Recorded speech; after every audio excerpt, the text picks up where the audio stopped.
제2경인고속도로 북의왕 나들목 근처에서 화물차 화재가 발생을 해 방음터널로 옮겨 붙으면서 큰 불이 났습니다. 이 불로 현재까지 6명이 숨졌고 20여 명이 중경상을 입는 등 큰 인명피해가 발생했습니다. 북한 무인기 격추 실패의 후속 조치로 전군이 참여하는 합동 방공 훈련이 진행되고 있습니다. 우리 군은 북한의 도발 수준에 비례해 무인기를 북에 투입하고 평양 시내를 촬영하는 방안도 검토하는 것으로 전해졌습니다. 윤석열 대통령은 북한 무인기의 영공 침범과 관련해 도발에는 반드시 혹독한 대가가 따른다는 사실을 깨닫게 해야 한다고 경고했습니다. 평화를 얻기 위해서는 압도적으로 우월한 전쟁 준비를 해야 한다고 강조하기도 했습니다. 서해 공무원 피격 사건을 수사하는 검찰이 박지원 전 국가정보원장과 서욱 전 국방부 장관을 불구속 상태로 재판에 넘겼습니다. 검찰은 두 사람이 관련 첩보를 삭제하도록 지시한 것으로 보고 있으며 서 전 장관은 허위 보고서를 작성하도록 한 혐의도 적용했습니다.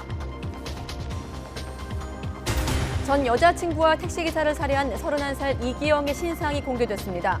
경찰은 이기영의 추가 범행 여부를 수사하는 동시에 사이코패스 검사도 진행할 계획입니다. 프로배구 선수 조재성이 병역비리 혐의를 인정한 가운데 검찰 수사선상에 오른 사람만 수십 명에 이르는 것으로 전해졌습니다. 이원석 검찰총장은 검찰과 병무청의 합동수사팀을 확대할 것을 주문하고 철저한 수사를 지시했습니다. 중국에서 코로나19가 급속히 확산하는 것과 관련해 미국 정부가 중국발 입국자에 대해 코로나19 음성 확인서를 제출하도록 했습니다. 우리나라도 내일 중국발 여행객의 방역 강화 조치를 발표합니다. 뉴스큐 잠시 후 돌아옵니다.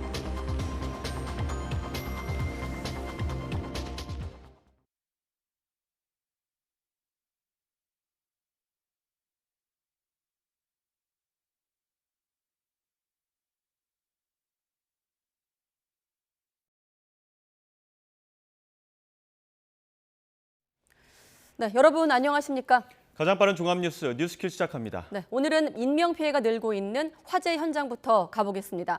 경기도 과천시 제2경인고속도로 방음터널 구간에서 화재가 발생했습니다. 네, 현재 소방당국이 진화 작업을 진행하고 있는데 사망자는 6명으로 더 늘었고 중상자도 3명으로 확인됐습니다. 자세한 내용 현장 취재기자 연결해 알아보겠습니다. 임성재 기자. 네, 과천 제2경인고속도로 화재 현장에 나와 있습니다. 네, 지금 뒤로 화재 현장이 보이는데 인명 피해 규모가 계속 늘고 있지 않습니까? 전해주시죠. 네, 맞습니다. 지금 화재 현장은 제 뒤로 보이는 것처럼 희뿌연 연기가 여전합니다. 이 터널 안에서는 이 소방대원들이 여전히 진압 활동을 벌이고 있는데요. 이 피해 차량들에서도 여전히 연기가 나오고 있는 상황입니다. 이 화재 현장에서 현재 200m 떨어진 장소인데 여전히 매캐한 냄새가 나고 있고 열기도 살짝 느껴지는 상황입니다. 이 불로 숨진 사람은 현재까지 모두 6명으로 늘었습니다. 아직 정확한 신원이 파악되진 않았습니다.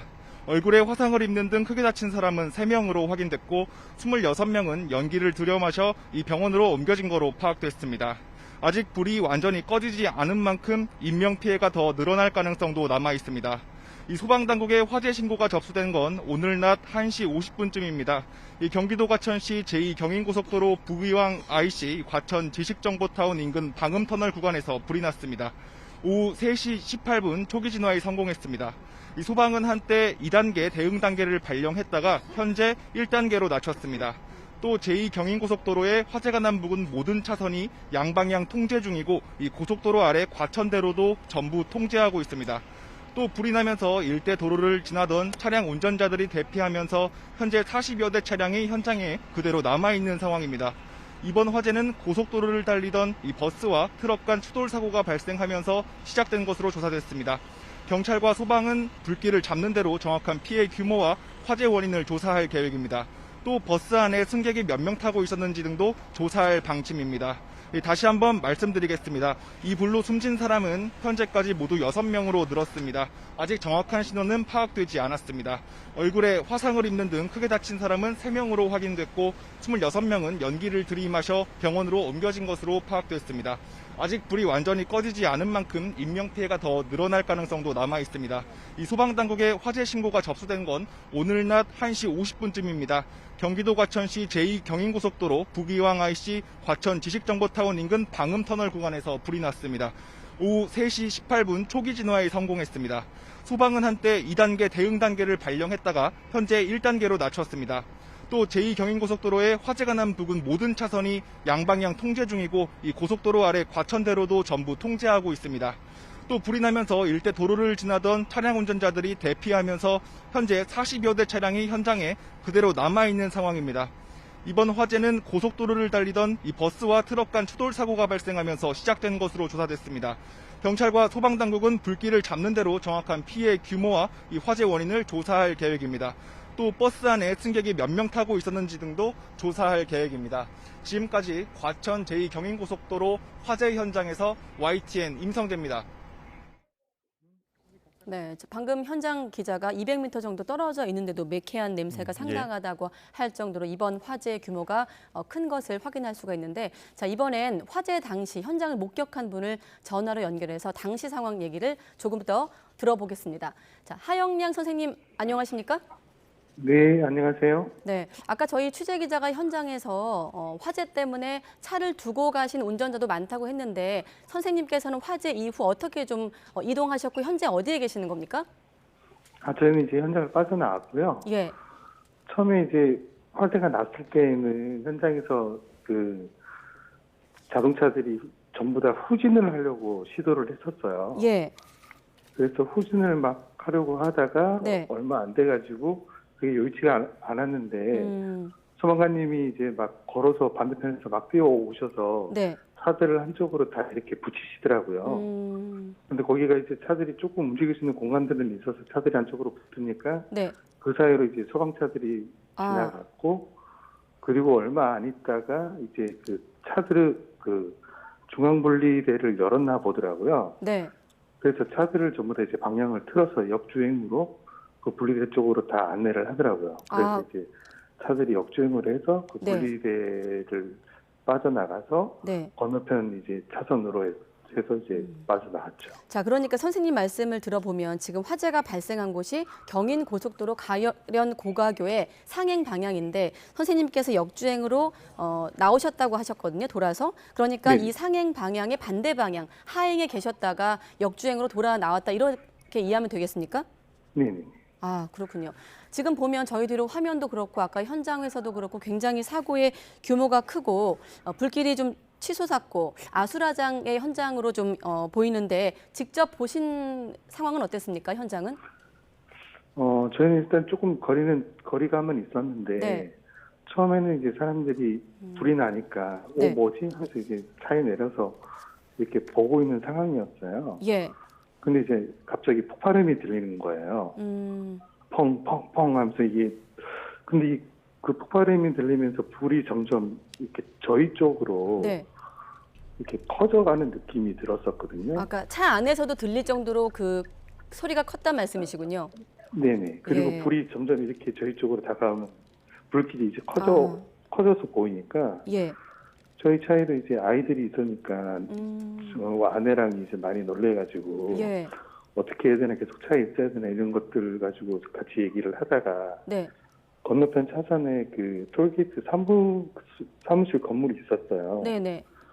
그래서 그 높은 중앙 분리대를 아이들을 이렇게 안아주고 또 위에서 받고 해서 반대편 차선으로 건너가서 그쪽으로 아이들하고 이제 아내는 대피를 하고 일단은 차가 있으니까 일단 그 현장을 지키고 있는 그런 상황이었는데 그 저희 가족뿐만 아니라 다른 가족들도 몇 분 정도 그쪽 사무실로 아이들이랑 같이 막 뛰어가는 모습들이 보이기도 하고 그랬어요. 예. 그 차 안에 계시면서 불길을 어느 정도 불길이 넘어오는 거를 목격하셨다고 하셨는데 후진으로도 그 상황들을 좀 벗어나기가 쉽지 않았을 것 같습니다. 그때 당시의 상황은 어땠습니까? 폭발음 이후의 상황 말씀드리는 겁니다. 폭발음 이후에 이제 폭발음이 들리고 난 다음에 그다음에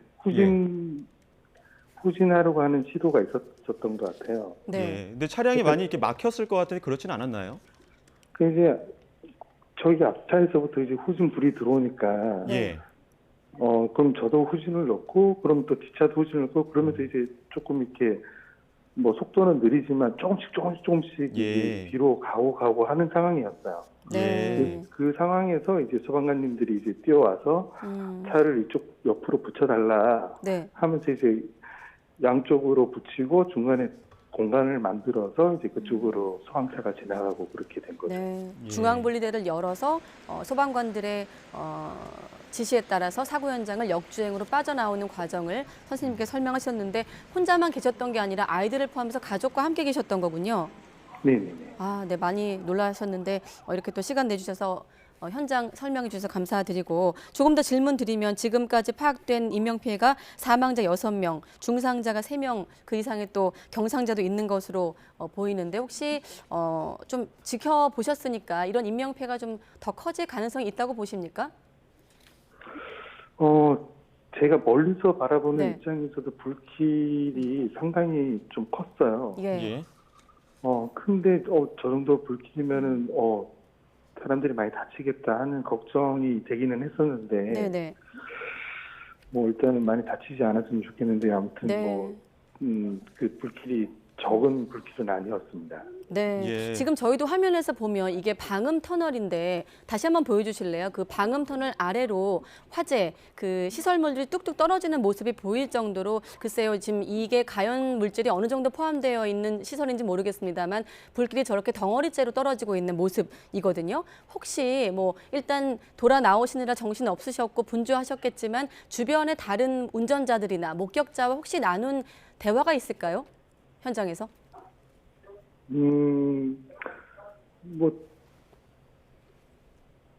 운전자분들은 뭐 딱히 저랑 비슷한 위치에서 이제 보는 거니까 거기에 대해서 서로 알 수 있는 정보가 별로 없어서 예. 그냥 이제 다들 뭐 바람만 보고 어떻게 해야 되나 뭐 그런 얘기들만 있었고 네. 저희 아내가 이제 그 톨게이트 그 사무실로 갔을 때 거기 인근에서 사고를 목격하신 분들도 그쪽으로 놀래서 황급히 차를 버리고 오셨던 분들이 있었나 보더라고요. 아, 네. 그래서 계속 울고 계셨다고 예. 놀래서. 네, 얼마나 놀라셨겠습니까? 예, 지금 네. 화재 지점이 그 방음 터널이다 보니까 이제 뚜껑으로 막혀 있지 않습니까? 연기가 먼저 자욱하게 들어왔을 것 같은데 그런 연기가 들어오면서 뭐 주변에서 대피를 하시는 과정에서 연기를 흡입하셨던 분들이나 혹은 대피 어려움을 겪은 점은 없었습니까? 거기가 다행히도 일단은 외부여서 예. 저희도 이제 터널에서 나오자마자 얼마 안 돼서 이제 차들이 정체되기 시작했거든요. 네. 예. 근데 이게 조금만 더 일찍 되거나 그래서 터널 안에서 만약에 사고가 났으면은 뭐 이렇게 이동하기가 조금 어려웠을 수도 있는데 네. 그 자리가 아마 다른 곳으로 피신하기에는 뭐 나쁘지는 않았을 것 같은 생각이 들고요. 네. 예. 알겠습니다. 네. 선생님 말씀을 들어보면 일단 차 안에서 펑하는 폭발음이 크게 들려서 불길이 커지는 것을 확인하셨다는 말씀과 함께 다른 목격자들 같은 경우는 인근 저희 YTN 취재기자가 파악한 대로 인근 톨게이트 사무실로 차량을 버리고 대피했다는 점까지 확인해 주셨습니다. 자, 트럭과 버스가 화물차와 버스가 추돌해서 사고가 난 것으로 지금 파악되고 있는데 혹시 이 관련해서 좀 들으신 거나 보신 게 있을까요? 거기에 대해서는 들은 바가 없습니다. 네, 알겠습니다. 예. 혹시 지금 교통통제는 좀 원활하게 이루어지긴 했는데 사고 지점 나오시면서 그 소방관님들의 어떤 통제나 화재 진압하는 과정도 좀 보셨습니까? 네네. 일단은 소방관님들이 뭐 차량 유도를 좀 해주시고 예. 네. 뭐 또 이제 그 차주분들도 이제 뭐 그런 통제에 따라서 잘 차량을 이동을 해주셔서 큰 그 불편함은 없었습니다. 소방차가 들어가는 데에도 불편함은 없었나요? 소방차 진입이 좀 어려운 구조다 보니까 이 부분에 대한 우려도 많았는데요. 일단은 저희는 이제 그 소방님 보고 차들을 한쪽으로 붙이라고 해서 예.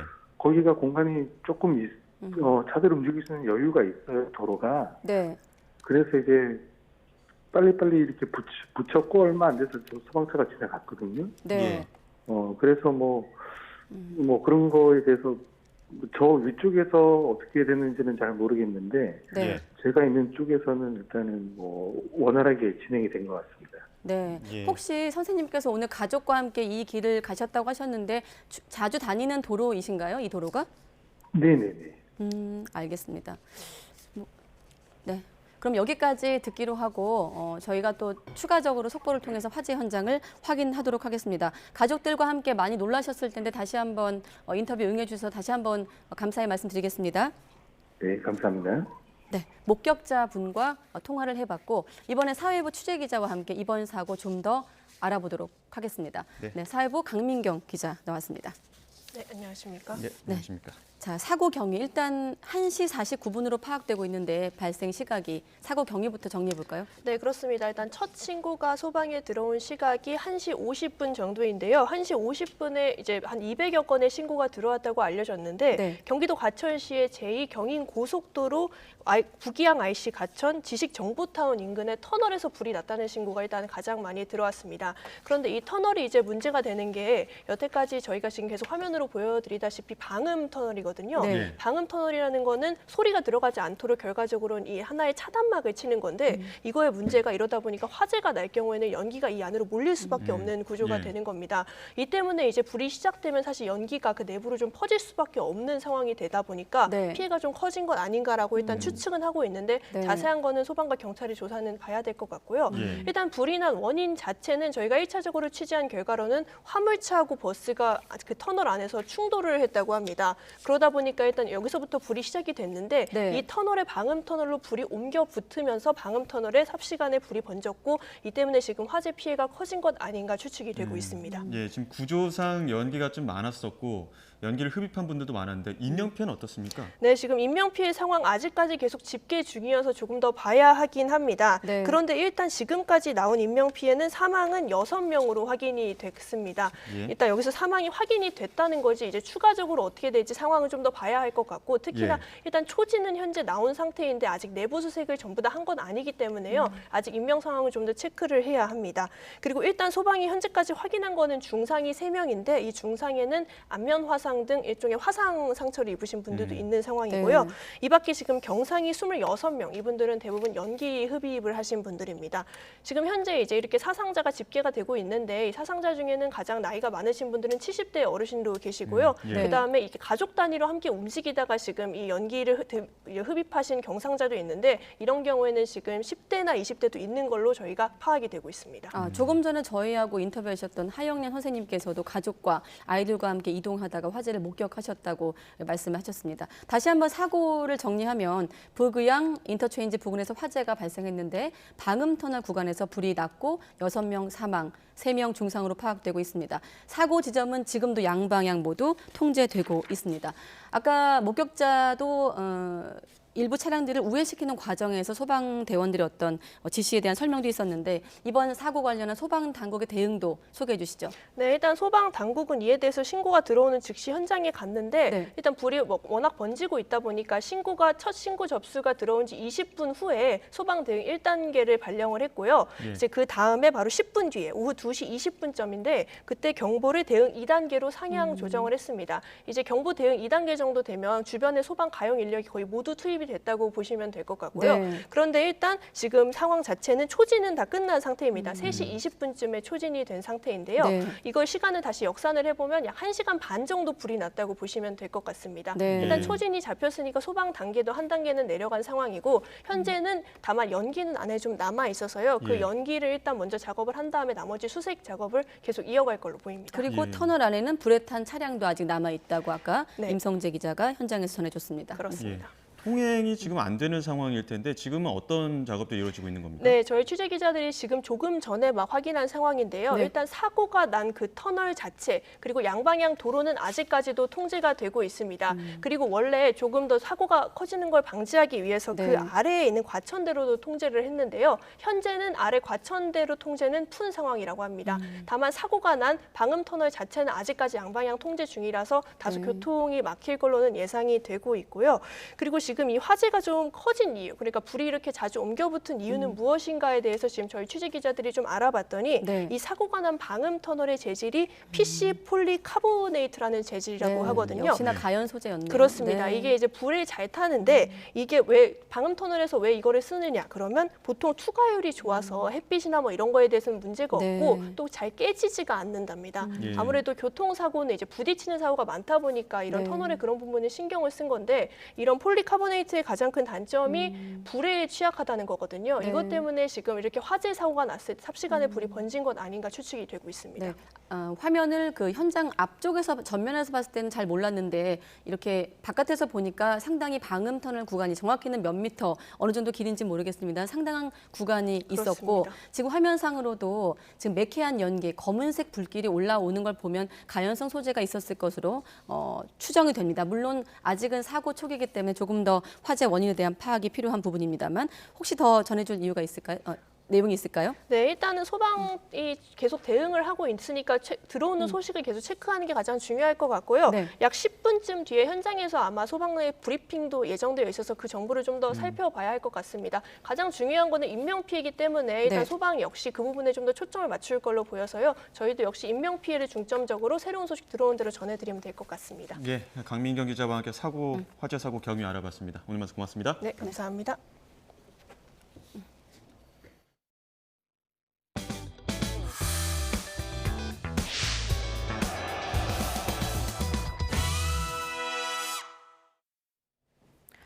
네, 대형 화재이기 때문에 다시 한번 내용을 알려드리겠습니다.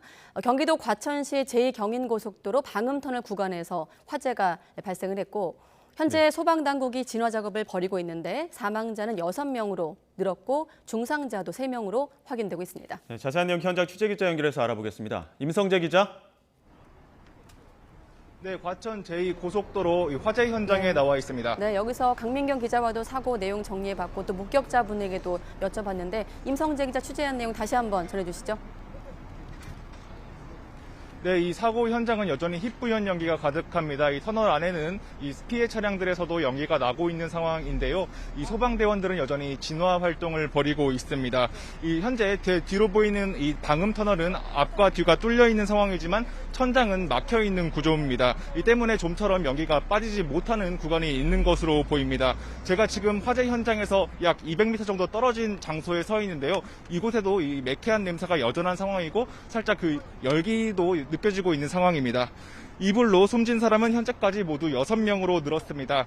아직 정확한 신원이 파악되진 않았습니다. 얼굴에 화상을 입는 등 크게 다친 사람은 3명으로 확인됐고 이 26명은 연기를 들이마셔 이 병원으로 옮겨진 거로 파악됐습니다. 아직 불이 완전히 꺼지지 않은 만큼 인명피해가 더 늘어날 가능성도 남아 있습니다.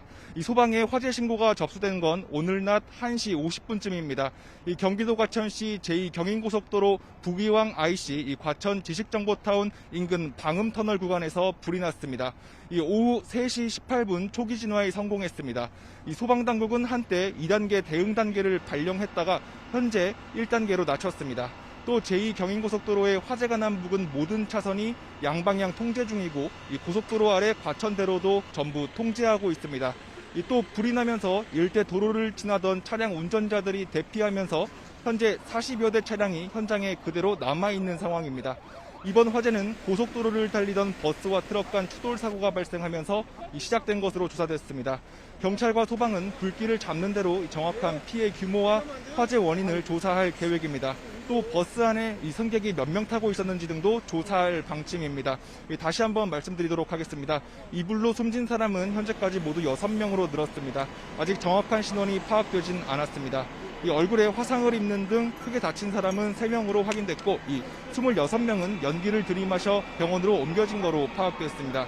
아직 불이 완전히 꺼지지 않은 만큼 인명피해가 더 늘어날 가능성도 남아 있습니다. 소방당국의 화재 신고가 접수된 건 오늘 낮 1시 50분쯤입니다. 오후 3시 18분에는 초기 진화에 성공했습니다. 소방당국은 한때 2단계 대응 단계를 발령했다가 현재 1단계로 낮췄습니다. 또 제2경인고속도로의 화재가 난 부근 모든 차선이 양방향 통제 중이고 이 고속도로 아래 과천대로도 전부 통제하고 있습니다. 이번 화재는 고속도로를 달리던 버스와 트럭 간 추돌 사고가 발생하면서 시작된 것으로 조사됐습니다. 경찰과 소방은 불길을 잡는 대로 정확한 피해 규모와 화재 원인을 조사할 계획입니다. 또 버스 안에 이 승객이 몇 명 타고 있었는지 등도 조사할 예정입니다. 지금까지 과천 제2고속도로 이 화재 현장에서 YTN 임성재입니다. 네, 연말을 며칠 앞두고 대형 화재가 발생했습니다. 잠깐 다시 한번 정리해보면 사망자 6명, 중상이 3명인 이번 북유왕 나들목 터널 화재 사고 추가 속보 들어오면 다시 한번 여러분께 알려드리도록 하겠습니다. 네. 네, 다음 뉴스 알아보겠습니다. 전 여자친구와 택시기사를 잇따라 살해한 혐의를 받는 피의자의 신상이 공개됐습니다. 31살 남성 이기영입니다. 네, 두 사건 모두 우발적 범행이었다고 주장하고 있지만 경찰은 계획 범죄를 강하게 의심하고 있습니다. 자세한 상황 현장 취재기자 연결해 들어보겠습니다. 김근우 기자. 네, 경기 일산 동부경찰서에 나와 있습니다. 네, 31살 이기영의 신상이 공개됐군요. 네, 경찰은 오늘 낮 1시 신상공개위원회를 열고 2시간 정도 논의한 뒤 이기영의 신상을 공개했습니다. 운전면허증 사진과 정확한 나이 그리고 실명이 공개 대상에 포함됐습니다. 경찰은 이기영의 범행 수법이 잔인하고 본인이 범행을 자백해 증거가 충분하며 재범 방지 등 공익적 가치까지 고려해 판단했다고 밝혔습니다. 현재까지 확인된 이기영의 범행은 모두 2건입니다. 지난 20일 택시기사를 살해해 집 옷장에 숨겼고 그보다 앞선 지난 8월에는 함께 살던 전 여자친구 50대 여성을 살해해 시신을 유기한 혐의를 받습니다. 이기영이 살던 집에서 혈흔이 묻은 캠핑용 손수레가 발견되면서 범행을 더 저지른 건 아닌지 의심이 커졌는데요. 이 씨는 손수레로 전 여자친구의 시신을 옮기려 할 때 묻은 혈흔이라고 주장했고 경찰도 아직까지 추가 범행이 있는지는 확인하지 못하고 있습니다. 다만 경찰은 추가 범행 가능성을 배제하지는 않고 국립과학수사연구원에 증거물을 보내 DNA 감식을 진행하고 있습니다. 또 짧은 기간 잇따라 범행을 저질렀고 수법도 잔혹했던 만큼 현재 구속된 이기영을 경찰서로 다시 불러 프로파일러와 함께 조사를 이어가고 있고 사이코패스 검사도 계획하고 있습니다. 네, 지금 이기영은 두 사건 모두 우발적 범행이었다고 주장하고 있죠. 네, 이기영은 전 여자친구와는 생활비 문제로 다투다가 우발적으로 또 택시기사와는 교통사고 합의금 문제로 다투다가 홧김에 또 범행을 저질렀다고 주장하고 있습니다. 하지만 경찰은 이 씨가 돈을 노리고 계획적으로 범죄를 저질렀을 가능성이 있다고 보고 강하게 의심하고 있는데요. 우발적인 범행과 계획 범행은 형량에 상당한 영향을 미칠 수 있는 만큼 이를 입증하는 게 과제가 될 것으로 보입니다. 전문가의 설명 들어보시겠습니다. 미필적 살인의 고의거나 아니면 우발적인 경우에는 좀 감경을 해주고 계획적 살인 범행을 한 경우에는 가중을 하게 돼 있기 때문에 가중 처벌을 받지 않기 위해서 그런 주장을 하는 것으로 보이거든요. 경찰은 어제 법원에서 영장을 발부받아 이기영의 통신기록과 계좌를 들여다보고 있습니다. 이기영의 범행에는 피해자들을 살해한 뒤 카드를 가져가 썼다는 공통점이 있었는데요. 몇 달 만에 7천만 원의 돈을 탕진하는 등 사치스러운 생활을 한 거로 보입니다.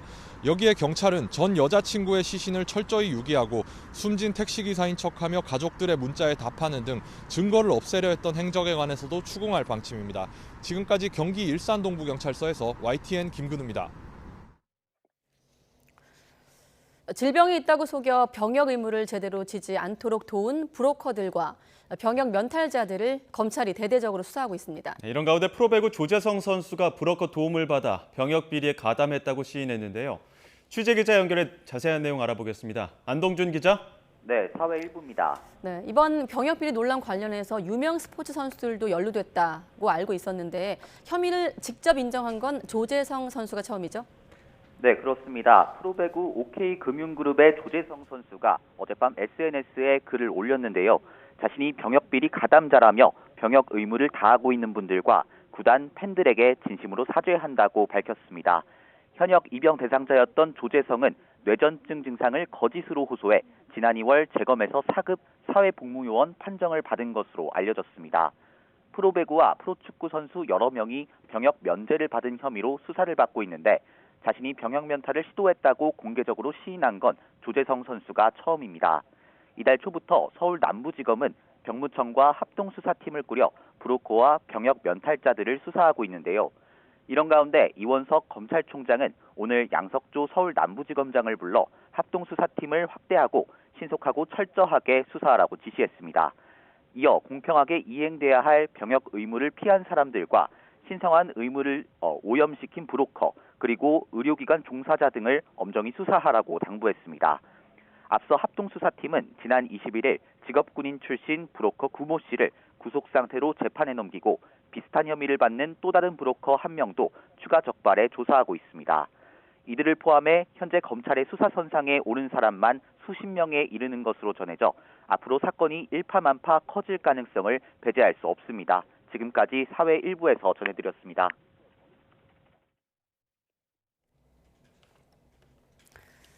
네. 자, 서해 공무원 피격 사건을 수사하고 있는 검찰이 박지원 전 국가정보원장과 서욱 전 국방부 장관도 재판에 넘겼습니다. 검찰 수사 결과 국방부 첩보와 보고서 5,600여 건이 삭제된 것으로 드러났습니다. 자세한 내용 취재기자 연결해 알아보겠습니다. 김다연 기자. 네, 서울중앙지방검찰청입니다. 네, 어떤 혐의가 적용됐습니까? 네, 박지원 전 국정원장에겐 국가정보원법 위반과 공용 전자기록 손상 혐의가 적용됐습니다. 노은채 전 국정원장 비서실장도 같은 혐의로 기소됐습니다. 이들이 국정원 직원에게 피격이나 소각과 관련된 여러 첩보와 보고서를 삭제하게 하는 등 의무 없는 일을 하게 했다는 게 검찰의 판단입니다. 서욱 전 국방부 장관에겐 공용 전자기록 손상과 직권남용 권리행사 방해, 허위 공문서 작성과 행사 등의 혐의가 적용됐습니다. 관련자들에게 허위 보고서를 작성하게 하고 첩보 삭제뿐만 아니라 서훈 전 국가안보실장의 보안 유지 지시를 따르게 한 혐의입니다. 서훈 전 실장은 당시 청와대 안보개통 책임자로 이미 지난 9일 구속 상태로 재판에 넘겨진 상태입니다.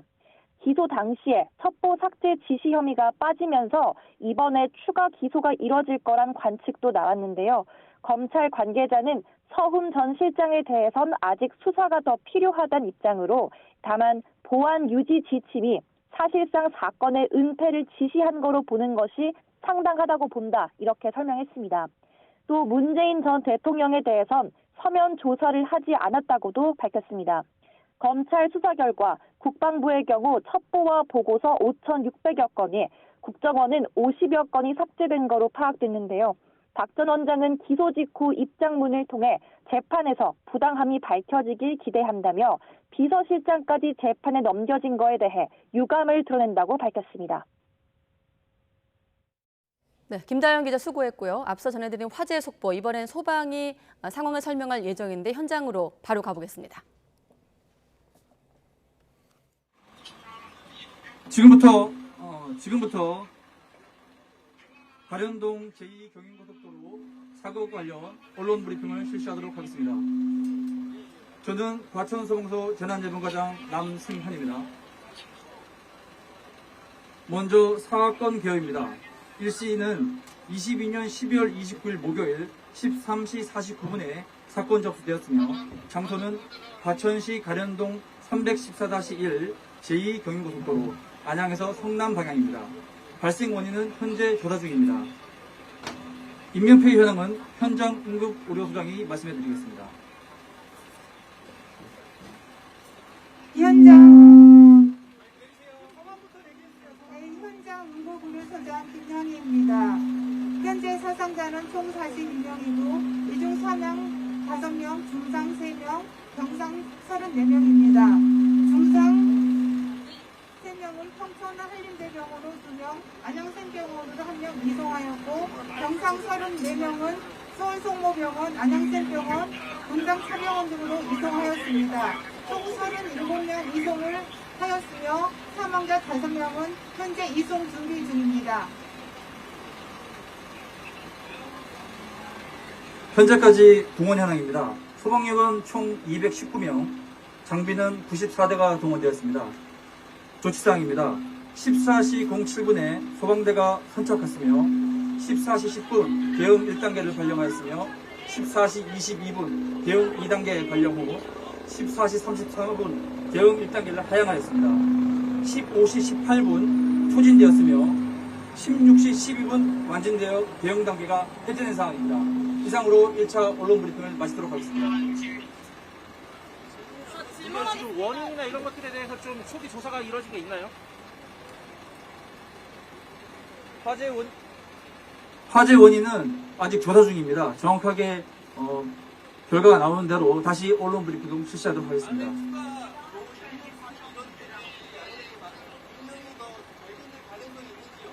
현재 인명 검색 계속 중이고요. 추가적으로 인명 피해가 발생하면 다시 언론 브리핑 하도록 하겠습니다. 사망자가 처음에 6명으로 나갔는데 5명이 맞나요? 현재 최초에는 6명으로 왔는데 그게 소실되다 보니까 인원이 중복 보고가 됐는데 최종으로 5명이 맞습니다. 현재까지는. 버스하고 트럭 충돌이 현재 발생 원인 조사 중에 있습니다. 어떤 차량인지. 그러니까 그 차량도 지금 조사를 해야 될 것 같습니다. 네. 이상으로 언론 브리핑을 마치고요. 정확한 원인에 대해서는 다시 말씀을 드리겠습니다. 이상으로 언론 브리핑 마치도록 하겠습니다. 네, 사고가 1시 50분쯤 발생을 했고 지금이 4시 19분이니까 사고 발생한 지 한 2시간여 만에 소방이 현장에서 브리핑을 열었는데 아무래도 현장이 긴박하다 보니까 조금 음성이 안 들리는 부분이 있어서 다시 한번 확인해 드리면 현재까지 사상자가 모두 42명이다. 앞서 저희가 계속 6명이라고 사망자를 확인해 드렸는데 사망자가 5명이라고 현장 기자 질문도 있었죠. 사망자 5명, 중상 3명, 경상 34명이다. 어느 병원으로 이송됐는지까지 앞서 전해드렸고 90넉 대가 장비가 동원이 됐다. 4시 12분 현재, 그러니까 한 8분 전쯤에 화재는 완진됐다는 내용도 알려줬습니다. 대응 단계가 1단계로 변경됐는데 이조차도 해제가 됐다는 내용과 함께 현재 사고 원인과 함께 인명 검색을 벌이고 있다. 추가적인 내용은 이어서 다시 알려주겠다는 내용까지 브리핑으로 확인하셨습니다. 자, 이번 방음터널 관련 화재는 또 속보가 들어오면 여러분께 다시 한번 알려드리도록 하고 이번엔 국회로 가보겠습니다. 네, 국회 이태원 참사 국정조사특별위원회가 서울시와 용산구청, 경찰과 소방당국자들이 출석한 가운데 2차 기관 보고를 받고 있습니다. 네, 오세훈 서울시장 등을 상대로 참사 당시 서울시와 용산구의 안전대책, 그리고 경찰의 참사 대응 등을 놓고 질타가 쏟아지고 있습니다. 국회 취재기자 연결합니다. 조성호 기자. 네, 국회입니다. 네, 이태원 참사 국정조사 기관 보고 둘째 날인데 어떻게 진행되고 있습니까? 네, 지금은 오후 질의가 이어지고 있습니다. 서울시와 대검찰청, 용산구청, 서울소방본부, 용산소방서를 비롯한 9개 기관을 상대로 진행되고 있는데요. 기본소득당 용혜인 의원은 YTN이 단독 보도한 녹취록 내용을 근거로 용산구청이 소방 쪽에서 알리기 전부터 참사 현장 상황을 알고 있었는지를 추궁했습니다. 들어보시죠. 22시 29분 전에 그보다도 전에 이미 해밀턴 호텔 옆 골목에서 벌어진 참사 사실을 인지하고 있었다는 겁니다. 이게 녹취록이 다 있어요. 그런데 어떻게 전화를 안 받았다라고 이야기하십니까? 당시 근무자가 기억하지 못하고 있고 그랬을 리 없다며 책임을 회피하는 듯한 용산구청 관계자 답변에 우상호 위원장은 호통을 치기도 했습니다. 들어보시죠. 앞사람 말을 못 들었을 거라고 보호해 주시는 거예요 지금? 그래서 녹취록에 의한다면은 그게 사실이지만은 당시에 그 당직자가 과연 진짜 그렇게 인식을 했을까 하는 그런 아니 무슨 말이 말이 안 되는 답변을 하고 있어요. 야당 의원들은 마약 수사와 예방 활동을 위해 참사 현장 주변에 사복경찰 50명을 투입했던 것을 놓고 서울경찰청장을 강하게 질타했습니다. 들어보시죠. 뭐랬냐고 했다는 이야기입니다. 이 사람도 50명이 코로나기라도 들고 통제를 했다라면 이 참사는 없었다 이거예요. 뭔 예방 활동을 했어요? 의원님 인파 관리도 했었습니다. 인파 관리를 어떻게 했는데요? 다만 그 인파 관리를 어떻게 했어? 인파 관리를 했으면 그 경사가 이렇게 지고 좁은 골목에 들어가는 사람들을 막아줬어야지. 반면에 여당 의원들은 법무부와 대검찰청이 마약 수사를 우선순위로 둔 것과 참사가 연관성이 있다는 야당 일각의 주장을 반박하는 데 주력했습니다. 마약을 투약하고 보관하고 소지한 범죄에 대한 수사, 검찰에서 가능합니까? 네, 직접적으로 수사 개시를 할 수는 없도록 되어 있습니다. 경찰의 마약 수사에 대해서 지휘합니까? 수사지휘제도 폐지돼서 못하고 있습니다. 못하지요. 이태원 참사 국조특위는 다음 주 2차례 청문회를 끝으로 다음 달 7일 활동이 종료되는데 기간 연장 여부를 놓고 여야 기싸움이 예상됩니다. 네, 노웅래 의원 체포 동의안 부결된 것과 관련해서 지금 여야 반응은 어떻습니까? 국민의힘은 민주당이 이재명 대표 방탄을 위한 예행 연습을 실시했다고 질타했습니다. 노웅래 의원 체포 동의안을 군사작전하듯 부결시켰고 1년 내내 국회를 열어두고 이 대표 체포 동의안이 국회로 넘어올 때마다 부결시키겠다는 계산이라고 맹비난했습니다.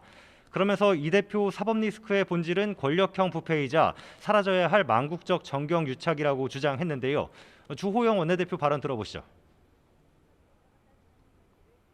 국민들은 자당의 이런 불법 행위까지도 다수의 뒤에 숨어서 체포동의안을 부결시키는 폭거를 똑똑히 기억했다가 다음 선거에서 반드시 심판할 것이라고 생각합니다. 민주당은 어제 한동훈 법무부 장관의 체포동의안 보고 발언을 놓고 피의자 인권을 보호하고 정치적 중립을 지켜야 할 법무장관이 일개 검사가 법정에서 할 법한 내용을 국회에서 했다며 피의사실 공표에 해당하는 중재라고 질타했습니다. 이재명 대표도 검찰의 인권 침해를 규탄하는 토론회에서 윤석열 정부 검찰이 민주주의 파괴 도구로 전락했고 대통령 가족 등의 범죄 혐의는 덮는 데 급급하다고 비판했습니다. 이재명 대표 얘기도 들어보시겠습니다. 공정하게 심판의 역할을 해야 될 사법, 특히 그중에서도 일부 검찰의 행태가 매우 불공정하고 편향되고 조작까지 서슴지 않는 이 범죄적 행위까지 행하고 있습니다. 이 대표는 다음 달 10일 이후에 성남FC 후원금 의혹 사건과 관련해 소환조사 출석 일정을 조율하는 것으로 알려졌는데 직접 조사에 응한다는 방침을 정하고 시점을 놓고 지도부와 논의를 이어가는 걸로 전해졌습니다. 지금까지 국회에서 YTN 조성호입니다. 네, 북한 무인기 격추 실패 후속 조치인 합동 방공 훈련이 실시됐습니다. 네, 군 당국은 앞으로 북한 무인기 도발에 공세적으로 대응하겠다는 입장인데요. 이를 위해 평양 정찰도 검토하는 것으로 전해졌습니다. 취재기자 연결해 자세히 알아보겠습니다. 신준명 기자. 네, 국방부입니다. 네, 먼저 합동 방공 훈련부터 설명해 주시죠. 네, 오늘 오후 1시 반부터 3시 반까지 2시간가량 합동 방공 훈련이 실시됐습니다.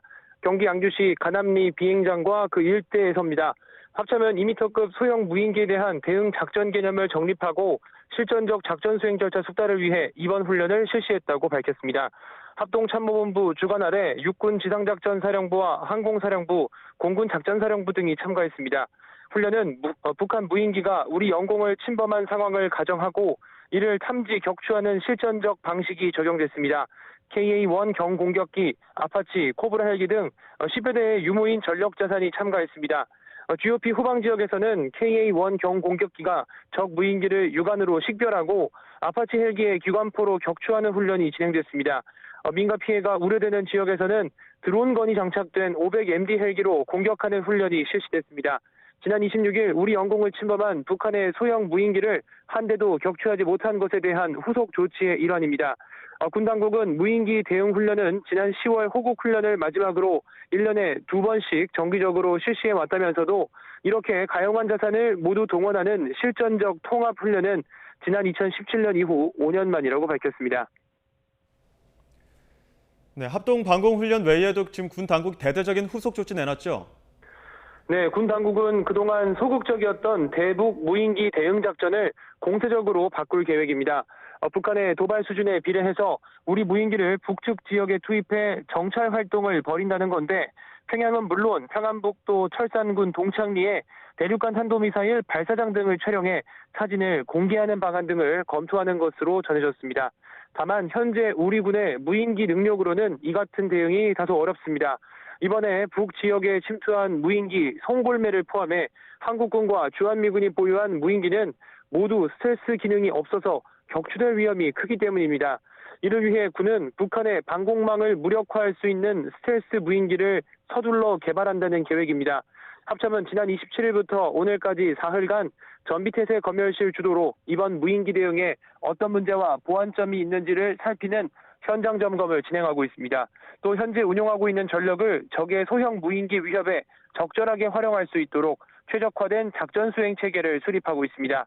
이를 위해서 적 무인기를 감시하는 국지방공 레이더와 저고도 탐지 레이더, TOD 등의 감시 반경을 북한 지역 깊숙한 곳까지 확대합니다. 장기적으로는 5년간 5,600억 원을 투입해 국지 방공 레이더를 확충하고 레이저나 방해 전파로 무인기를 공격하는 무기 체계를 개발해 전력화할 방침입니다. 지금까지 국방부에서 전해드렸습니다. 네, 합동 방공 훈련 내용부터 들으셨는데 윤석열 대통령은 북한의 무인기 영공 침범은 도저히 용납할 수 없는 사건이라면서 도발엔 혹독한 대가가 따른다는 사실을 깨닫게 해야 한다고 경고했습니다. 네, 윤 대통령은 대전 국방과학연구소를 찾아 평화를 위해선 압도적인 전쟁 준비를 해야 한다고 강조했습니다. 취재기자 연결합니다. 박소정 기자. 네, 용산 대통령실입니다. 네, 압도적인 전쟁 준비. 자, 무인기 침범 이후 윤 대통령 이렇게 연일 강력한 맞대응을 주문하고 있습니다. 전해주시죠. 네, 윤 대통령은 오늘 오전 대전의 국방과학연구소를 방문해 무인기 감시, 정찰, 요격 시스템 등 국내 무기체계 개발 현황을 점검했습니다. 북한의 고강도 경고 메시지도 보냈는데요. 윤 대통령은 북한의 무인기 침범은 도저히 용납할 수 없는 사건이라면서 도발에 반드시 혹독한 대가가 따른다는 사실을 깨닫게 해야 한다, 이렇게 말했습니다. 확고한 응징과 보복만이 도발을 억제할 수 있다면서 상대에게 핵이 있든 어떤 대량 살상 무기가 있든 두려워하거나 주저해서는 절대 안 된다고도 강조했습니다.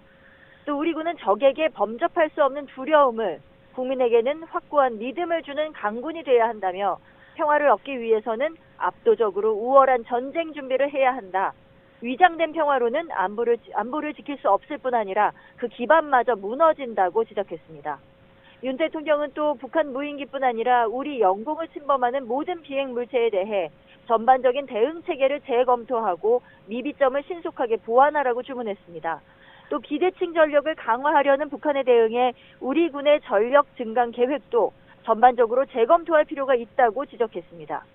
윤 대통령은 어제도 대통령 참모진 회의에서 북한의 어떤 도발에도 확실하게 응징하고 보복해라, 핵이 있다고 두려워하거나 주저해서는 안 된다라고 지시하기도 했는데요. 오늘 자리에는 이종섭 국방부 장관과 육해 공군 총장, 해병대 사령관 등 또 임종득 안보실 2차장 국가안보실장 등이 참석했습니다. 지금까지 용산 대통령실에서 YTN 박소정입니다. 네, 그리고 올해 부진을 면치 못했던 코스피가 폐장일인 오늘까지 급락하며 한 해를 마감했습니다. 네, 세계적인 경기 침체 우려와 함께 중국의 불안정한 코로나 상황이 투자자 심리를 한층 위축시킨 것으로 풀이됩니다. 취재기자 연결합니다. 김지선 기자. 네, 한국거래소입니다. 네, 올해 증시 오늘 폐장했는데 마지막 날까지 안 좋았다고요? 네, 폐장일인 오늘 코스피는 어제보다 2% 가까이 급락한 2236.4에 마감했습니다. 지난 10월 말 이후 약 2달 만에 2250선을 내주며 힘없이 무너진 겁니다. 오늘 코스피는 어제보다 소폭 내린 2265.73에 출발했지만 외국인과 기관이 순매도하며 점차 낙폭을 키웠습니다. 올 한 해 내내 코스피는 부진을 면치 못했습니다. 개장일인 지난 1월 3일 3천을 바라보는 2988.77에 마감하며 출발했지만 1년 사이 750포인트 넘게 내주며 내려앉은 겁니다. 코스피 대장주 삼성전자는 연초 78,600원으로 시작했지만 55,300원에 마감했고 128,500원으로 출발한 SK하이닉스 역시 75,000원까지 떨어져 투자자들의 실망감을 키웠습니다. 코스닥 지수는 낙폭이 더 컸습니다. 올해 초 1037.83에 출발했지만 679.29로 마감하며 올 한 해 동안 358.54포인트 하락했습니다. 내년 경기 침체 위기감에 불안정한 중국의 코로나 상황이 더해지면서 투자자들의 심리가 좀처럼 회복되지 않고 있는 거로 풀이됩니다. 역시 올해 마지막 거래인인 원달러 환율은 나흘 연속 내렸는데요. 어제보다 2.5원 내린 1264.5원에 마감했습니다. 올해 서울 외환시장에서 원달러 환율은 개장일에 1191.8원에 출발한 이후 지난 9월 1,400원을 돌파하는 등 변동폭이 매우 컸습니다. 지금까지 한국거래소에서 전해드렸습니다. 중국에서 코로나19 확진자 급증과 중국발 입국자 증가에 대비해 정부가 방역 강화 대책을 내일 발표합니다. 코로나19 중앙재난안전대책본부는 중국에서 국내로 들어오는 입국자에 대해 48시간 이내 PCR 검사 음성 확인서 제출이나 신속 항원 검사 실시 등의 방안을 논의한 뒤 내일 브리핑에서 최종 대책을 발표합니다. 내일 발표에는 최근 중국 내 확진자 급증으로 국내에서도 해열제 등 감기약이 부족해질 수 있다는 우려가 제기됨에 따라 감기약 수급 대책도 담길 예정입니다. 오늘 0시 기준 코로나19 신규 환자는 어제보다 16,000여 명 적은 71,427명으로 집계됐습니다.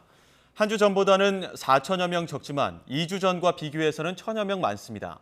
목요일 기준으로는 3주 연속 7만 명대를 유지했습니다. 위중증 환자는 590명이었고 사망자는 76명이었습니다. 미국 정부가 코로나19 확산 속에서 급증 조짐을 보이고 있는 중국발 여행객에 대한 입국 규제 조치를 발표했습니다. 미국 질병통제예방센터 CDC는 다음 달 5일부터 중국과 마카오, 홍콩에서 미국으로 입국하는 모든 여행객은 비행기 탑승 이틀 이내에 실시한 코로나19 검사 음성 확인서를 제출해야 한다고 밝혔습니다.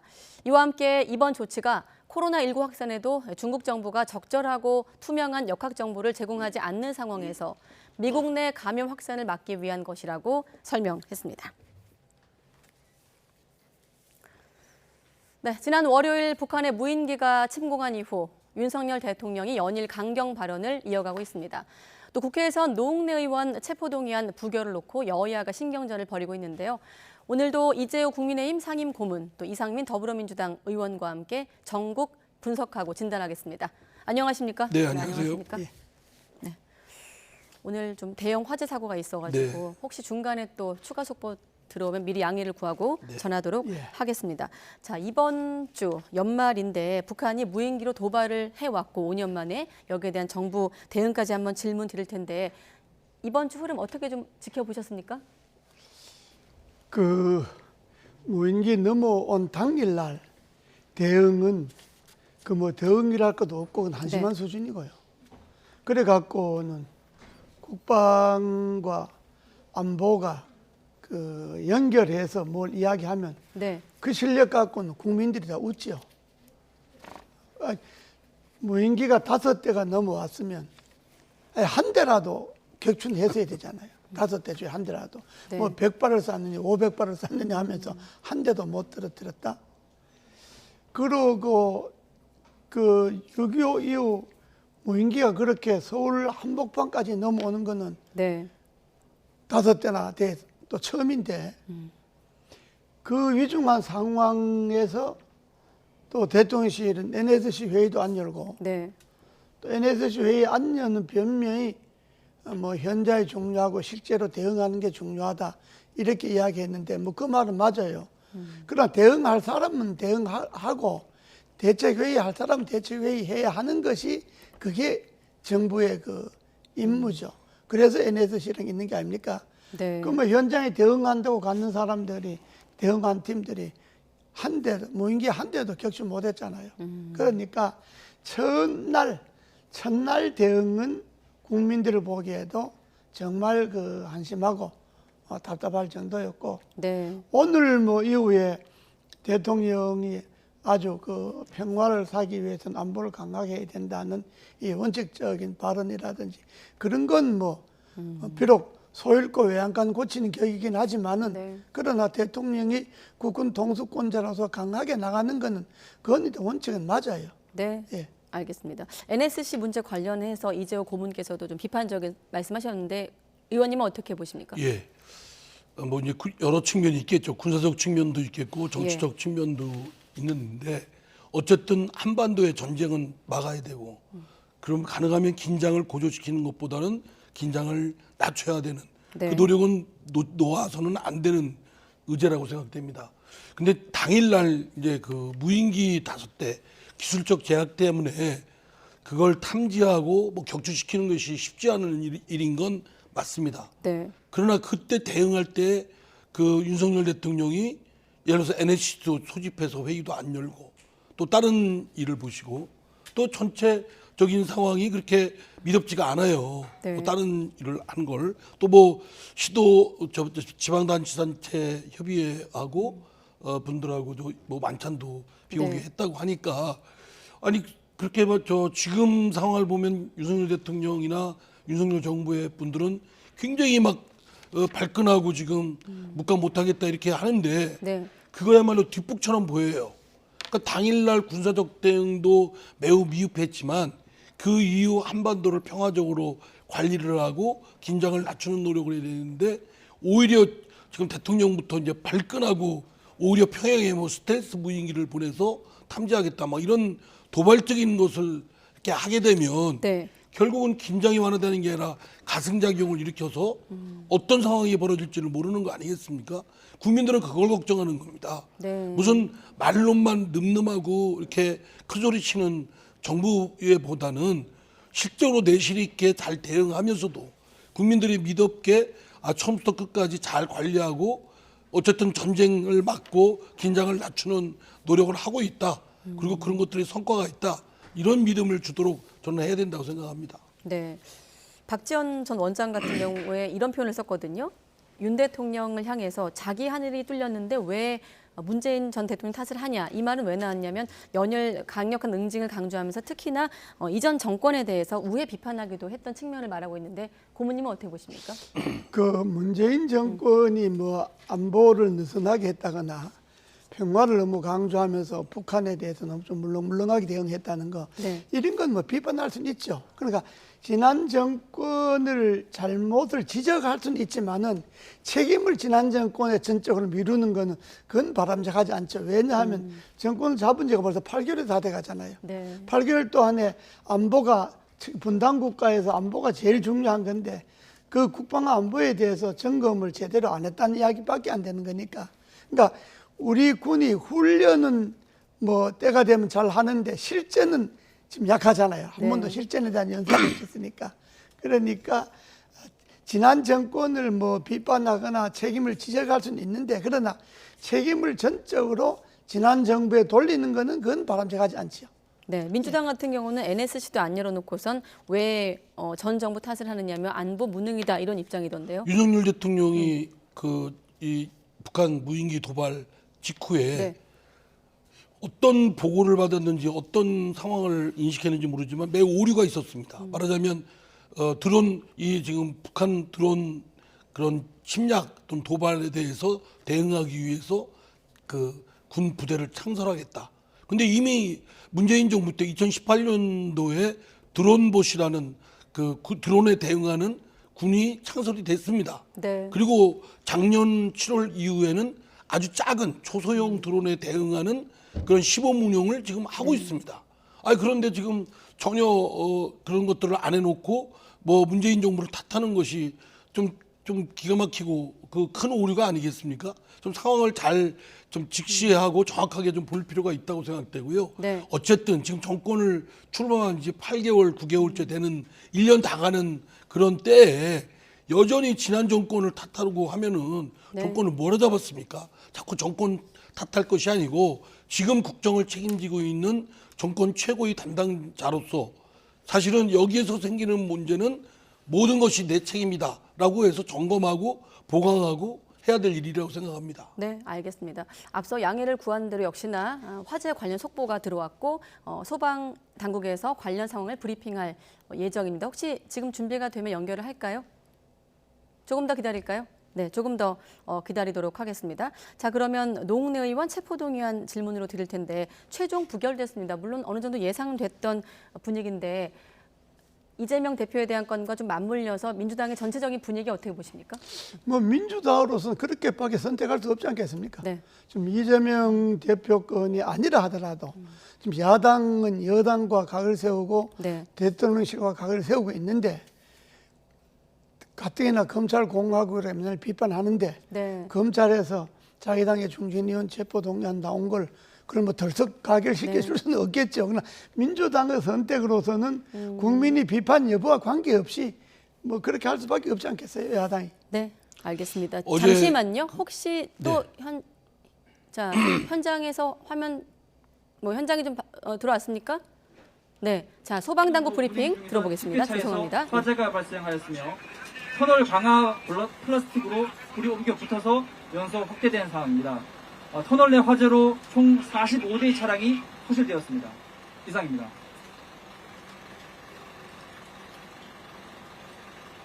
이상으로 언론 브리핑을 모두 마치겠습니다. 현재 총 3차까지 인명검색을 완료했습니다. 추가적인 인명피해는 없는 상황입니다. 정확한 거는 다시 언론 브리핑을 실시하도록 하겠습니다. 추가적인 정보가 다시 파악된 대로 다시 언론 브리핑 실시하도록 하겠습니다. 이상입니다.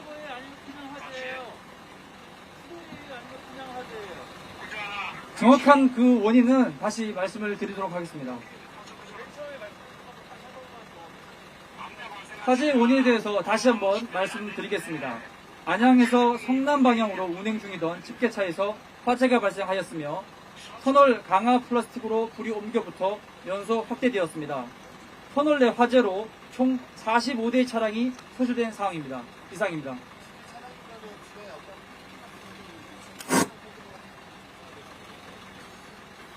차량 내에 실려 있는 물질은 모르겠습니다. 현재까지는 저희가 파악한 거로는 직배차에서 화재가 발생한 거로 저렇게. 네네 그런 직계차입니다. 폐기물 수집용 그런 직계차가 되겠습니다. 그거는 확인하는 대로 다시 말씀을 드리도록 하겠습니다. 자, 그럼 이상으로 언론 브리핑을 마치도록 하겠습니다.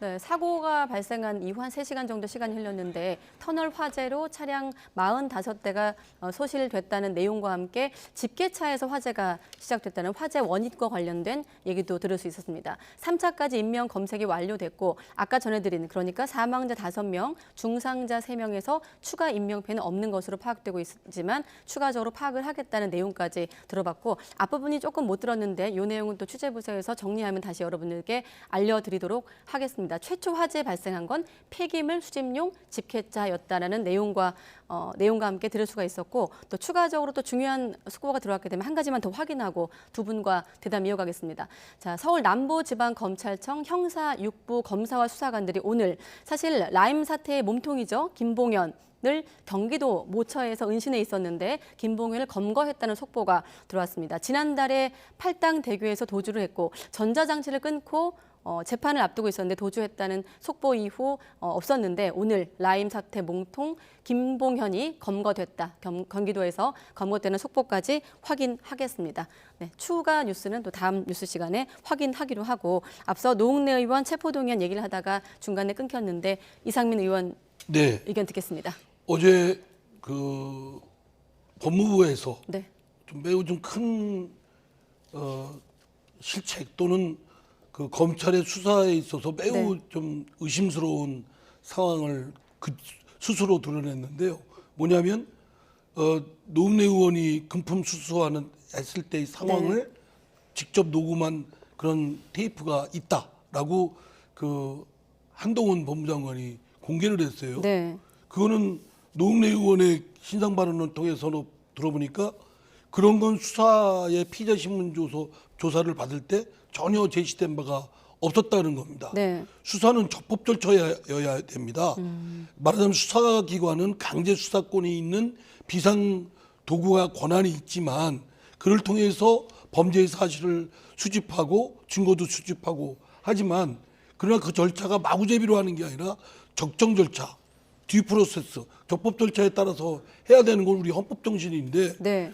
상대에 대해서 그 상대가 그 노웅래 의원도 얘기했지만 방어권을 행사할 수 있는 기회를 줘야 되는데 느닷없이 예상치 못한 어떤 테이프를 왔다라는 걸 네. 현물도 제시하지 않고 그냥 국회 체포동의안 제안할 때 그 얘기를 해버리면 그러면 완전히 낙인 찍기 돼버리고 누명 씌우기로 되는 거 아니겠습니까? 네. 그런 거는 저는 오늘날 우리 대한민국의 검찰이 민주검찰이고 법치검찰이라고 한다면 그런 증거를 수집했다면 그런 상대방인 수사의 대상이 된 피의자로 하여금 자신이 그에 대해서 어떤 입장인가를 방어할 수 있는 기회를 줘야 됩니다. 네. 근데 그런 거 없이 그냥 느닷없이 녹음 테이프가 돼 있다라고 하고 이런 범죄를 주고받고 하는 상황을 녹음한 그런 테이프는 자기도 본 적이 없다. 뭐 이렇게 얘기해버리면 네. 그냥 뒤에서 저 사람 나쁜 사람이야 수군대다가 죄를 씌우는 것과 다를 바가 없죠. 네, 방금 그건 저 대한민국 법무부나 검찰이 해야 될 일은 아니라고 생각합니다. 네, 방금 이 의원께서 말씀하신 부분은 이제 한동훈 장관이 본회의에서 노웅래 의원 혐의를 언급한 부분 그리고 여기에 대해서 노웅래 의원이 방어권이 훼손된 것이다라는 주장까지 말씀하셨는데 민주당 안에서 반발이 상당하거든요. 그러나 이제 민주당으로서는 뭐 선택할 수 있는 그 지형이 저거밖에 없는데 네. 그건 이해하면서도 국민들의 입장에서 볼 때는 아마 비판을 면하기 좀 어려울 거예요. 예, 그런데 어제 저도 한동훈 장관이 이야기하는 것을 봤는데 TV에서 대개 저 영장 저 국회에서 체포동의안 영장 가면 그거 표결할 때는 네. 대개 서면으로 법무부가 제출하거나 네. 또 법무장관이 나서서 저렇게 뭐 시시콜콜 이야기하거나 이렇게 안 하거든요. 이 자체는 이례적으로 예, 정가에서 상당히 보더라고요. 이례적인 데다가 네. 그 내용이 농내의원 말이 사실이라면 아이고 검찰 피의자 조사할 때 그런 거 다 내놓고 본인이 부인하면 이렇게 해도 부인하겠느냐고 다 증거를 내놔야 되는데 검찰 조사할 때는 그거 하나도 안 내놓다가 국회 와서 그걸 폭로하는 거는 그거는 어쩌면 이런 거죠. 제가 뭐 그 여당 일원이긴 하지만은 그러나 그걸 많이 봉투 뭐 부스럭거리는 소리까지 다 녹음이 되어 있다. 그건 돈 준 사람이 이미 계획적으로 녹음을 했다는 이야기잖아요. 사실이라면. 네. 그건 일종의 함정이죠. 함정 봐놓고 그럴 수도 다 있죠. 해놓고 자칫하면 검찰에 제출하겠다 뭐 이런 식의 사전에 이미 짜고 계획을 하고 간 거라고 이렇게 우리가 그 볼 수가 밖에 없죠. 우리가 모르는 사람이 들어볼 때는. 그러나 한동훈 장관이 어제 발언은 뭐 법무부 장관으로서 사명감이 있으니까 이야기했다고 하지만 그러나 발언 내용이나 그것이 선후 맥락을 따져보면 저 자칫하면 저 노웅래 의원 건은 함정 수사로 저게 몰릴 우려가 있어요. 어제 한동훈 장관이 발언은. 네. 왜냐하면 봉투 부스럭거리는 소리를 누가 녹음했겠습니까? 아니, 노웅래 의원이 녹음 안 했으면 돈 준 사람이 녹음했지 않겠습니까? 그럼 돈 준 사람이 사전 녹음까지 다 준비하고 돈을 줬다는 이야기 아닙니까? 그러니까 이런 거는 법무부 장관이 좀 그 사려 깊게 생각하고 국회에서 이야기를 해야지. 네. 그냥 뭐. 근데 저는 이제 이렇게 생각합니다. 네. 어제 단적인 예를 볼 때 검찰의 수사에 하는 방법이나 그런 부분에 적법 절차를 너무 무시하고 있거나 좀 소홀히 하고 있다. 또 법무장관도 그런 인식하에 그런 좀 금도를 벗어난 절제된 어떤 권한 행사가 아니고 네. 좀 오남용에 가까운 그런 그 행위들을 한 걸 보면 네. 뭐 이번에 노웅래 의원 건뿐만 아니라 지금 뭐 이재명 대표의 건에 대해서도 뭐가 말끔하지가 않은 거예요. 계속 변죽만 올리고 뭐가 있는 것처럼 안개를 피우고 그래서 국민들로 하여금 상당히 의심스럽게 만들어 놓고 나서 정작 그것은 이제 계속 시간 벌기용으로 하는 건지 뭐 하는 건지 모르지만 네. 이렇게 정략적인 저런 행태를 보이는 거는 매우 안 좋은 겁니다. 검찰이 아주 지금까지의 폐해 중에 아주 안 좋았던 폐해를 오히려 지금 답습하거나 확대 재생산하고 있는 거 아니냐. 네. 뭐 이에 대한 책임은 저는 엄중히 묻게 될 것이다. 우리 국민들이요. 정치인이 뇌물 받는 것에 대해서 아주 부정적입니다. 네. 예, 정치인 국회에 정치하라고 보내놨더니 돈이나 받고 이거 아주 부정적인데 반면에 또 저걸 합법적이고 적법 절차에 따라서 수사가 이루어지지 않고 네. 이걸 일종의 뭐 함정 수사라든지 표적 수사라든지 무리한 수사라든지 이렇게 진행되는 것도 우리 국민들은 원하지 않습니다. 그렇기 때문에 이번에 노웅래 의원 건이 뭐 뇌물을 받았다면 그걸 옹호할 사람이 누가 있겠어요? 그 자체에 뭐 마땅히 처벌받아야 하는데 그 수사 과정이 좀 선명하게 전달돼야 국민들이 공감을 얻을 수 있다 이런 이야기입니다. 네. 예. 앞선 시간대 나왔던 김종민 의원 같은 경우는 돈 받는 현장이 화면도 아니고 소리만 들었고 어떻게 판단하느냐 뭐 이런 의견을 내기도 했는데 아무튼 체포동의안 논란은 피의사실 공표 공방으로 번지고 있습니다. 자, 국민의힘 내부 상황도 좀 볼 텐데 큰 틀에서 두 가지만 눈에 띄는 내용은 김기현 의원이 또 관저에서 만찬을 가진 것으로 확인됐다는 점, 또 유승민 전 의원 같은 경우는 불출마 이야기는 윤핵관의 희망사항 같다 이런 언급이 나왔거든요. 네.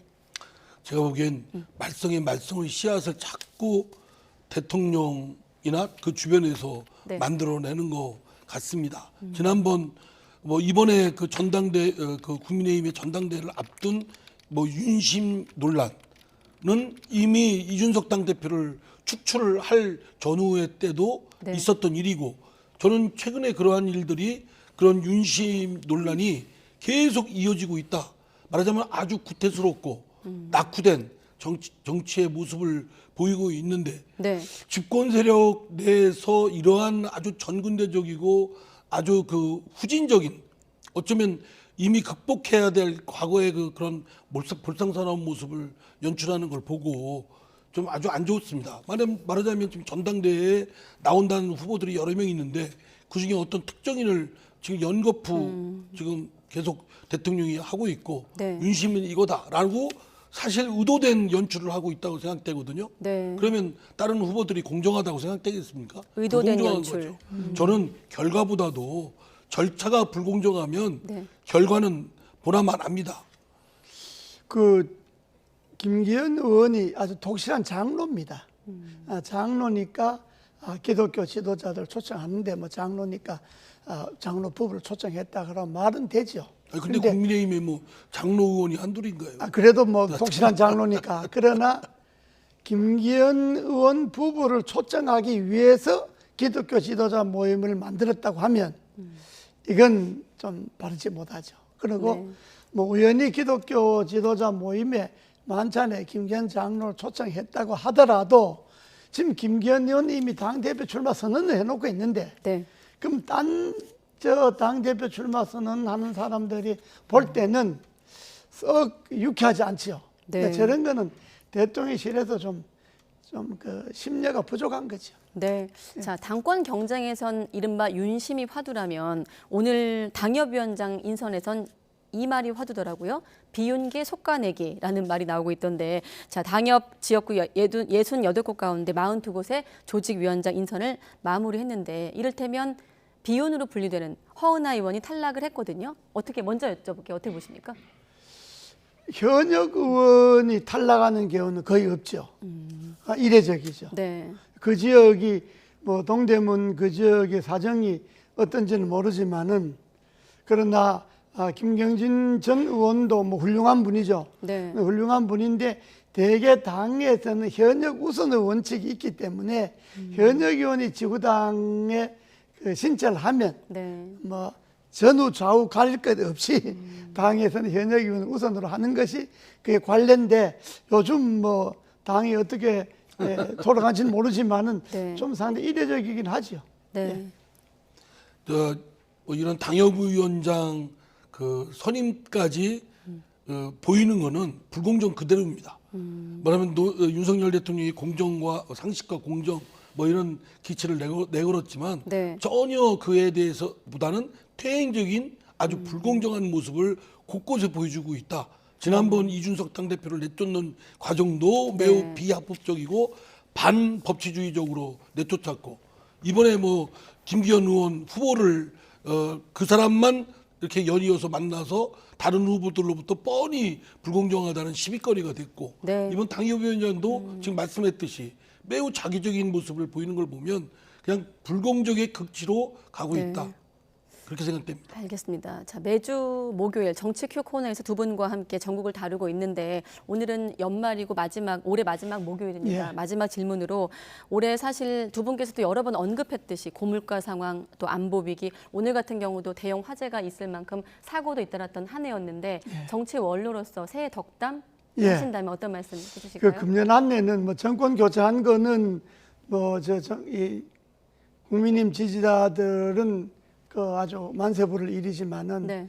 그러나 정권이 취임하고 그 8개월도 안에 썩 잘한 일만 있는 건 아니니까 금년에 부족한 거는 다 털고 네. 내년에는 우리 국민들이 모두 좀 희망차고 활기찬 그런 일이 있도록 정부가 잘 해줬으면 좀 좋겠습니다. 정부도 윤석열 대통령부터 좀 금년에 일어났던 것을 좀 성찰하고 잘못한 것은 깊이 반성하고 2023년에는 국민들이 희망을 걸 수 있는 그런 일만 해주시기를 바랍니다. 네, 잘 들었습니다. 네. 우리 한반도의 대내적 여러 여건들이 평화롭게 안정되기를 바라고요. 네. 또 그 정권을 잡은 이제 윤석열 대통령이 올 한 해의 여러 시행착오나 잘못된 과오를 넘어서서 이제는 윤석열 대통령 본인 말 맞다나 상식에 맞고 공정에 부합하고 네. 그리고 좀 더 협치와 통합에 나아가는 방향으로 노력해 주었으면 좋겠다. 우리도 제1당인 네. 더불어민주당도 그에 화답하듯이 그런 노력을 하겠습니다. 네, 알겠습니다. 오늘은 여기서 마무리하기로 하고 새해 첫 목요일에 두 분과 함께 다시 만나겠습니다. 예. 오늘 고맙습니다. 네, 감사합니다.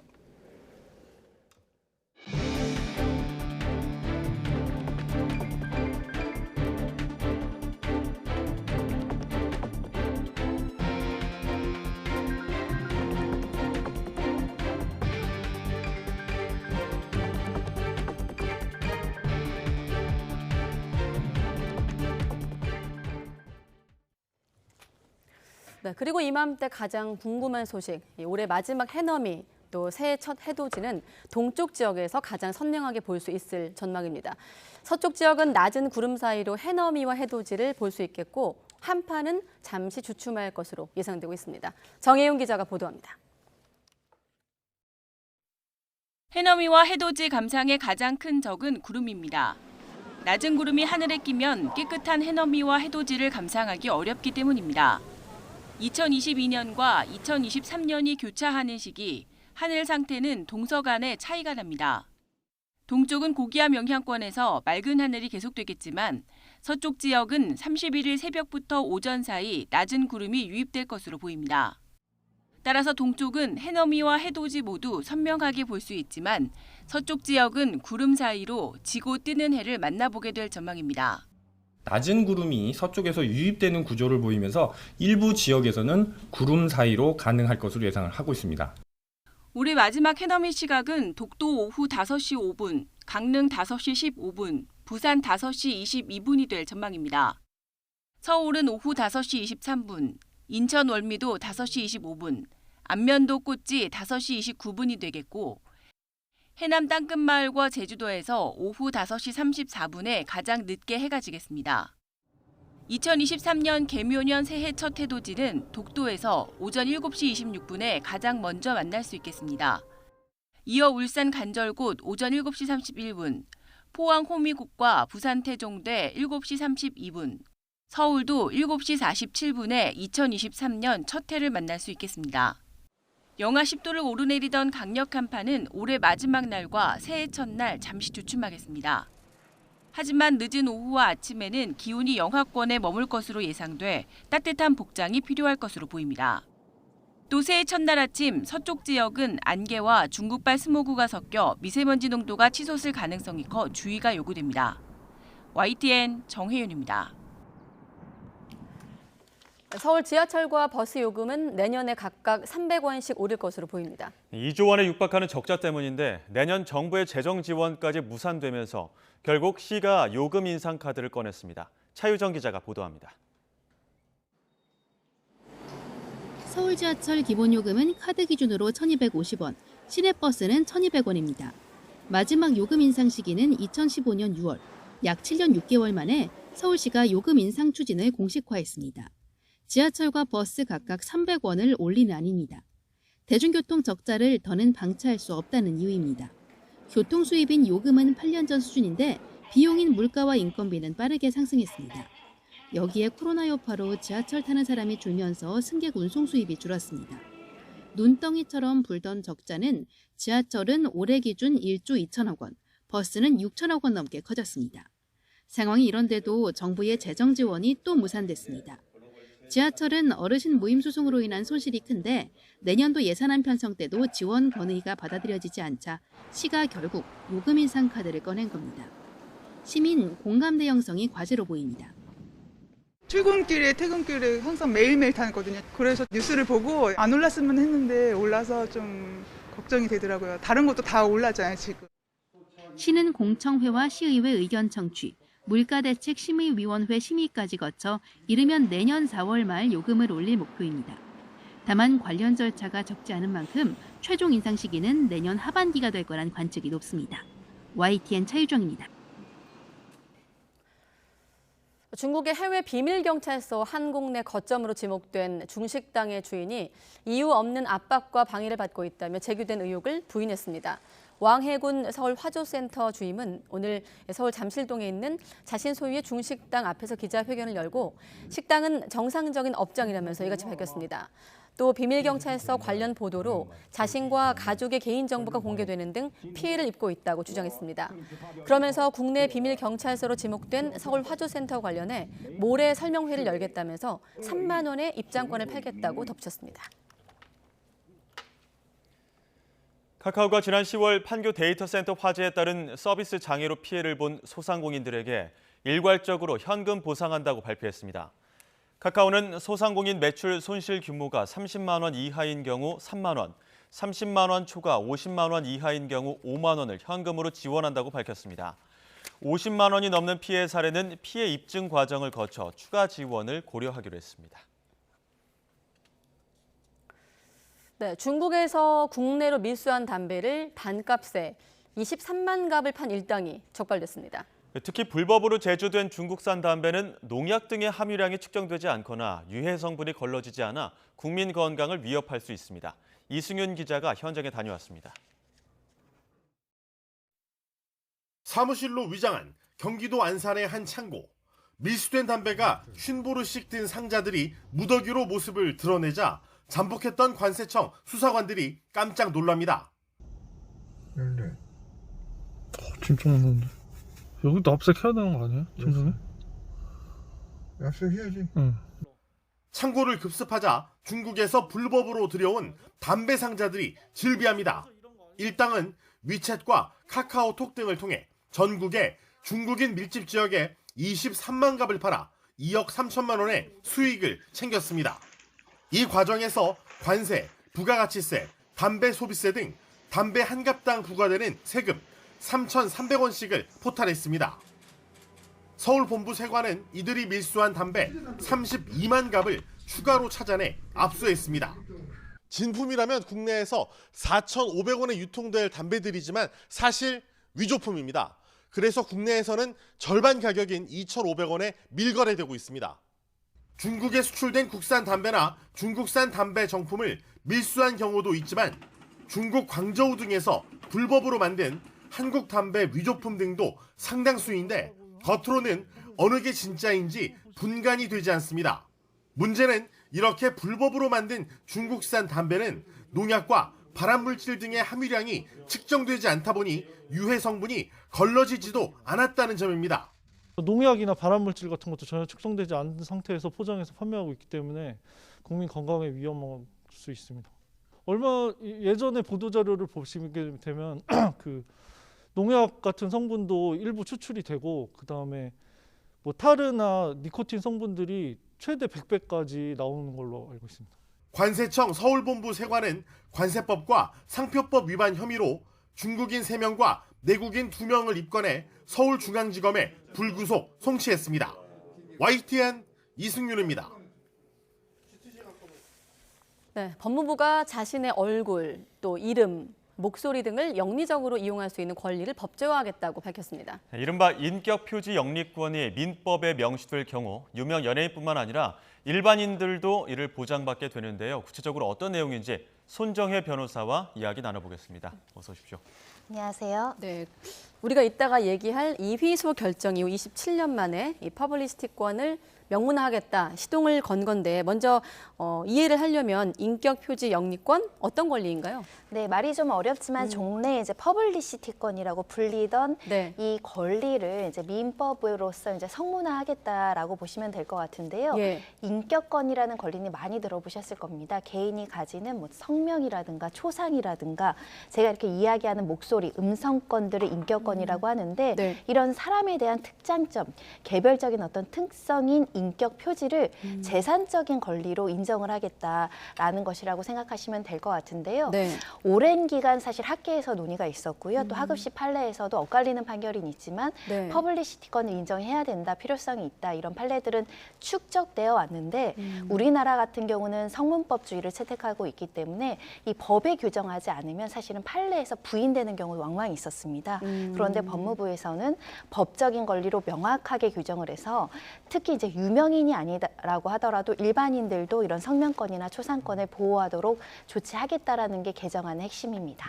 요즘엔 SNS나 유튜브 등을 통해서도 음성이나 성명들이 많이 공개가 되기도 하는데 네. 인격 표지 영리권 범위는 구체적으로 어디까지 인정되는 겁니까? 범위는 사실은 구체적인 사안마다 판례를 축적해 나가야지 그 범위를 정확하게 확인할 수 있다 이렇게 말씀드릴 수 있는데요. 네. 일단은 초상권, 음성권 그리고 이제 개인이 가지고 있는 각종의 그 개별 지표들이 모두 포함될 수 있다라는 것인데 과거에는 이 초상권이나 퍼블리시티권이 문제됐을 때 인격권은 헌법에서 이제 보호하는 권리이기 때문에 위자료는 인정되는 추세가 있었는데 네. 재산적 권리인 재산적 손해배상은 부인되는 경우가 굉장히 많았습니다.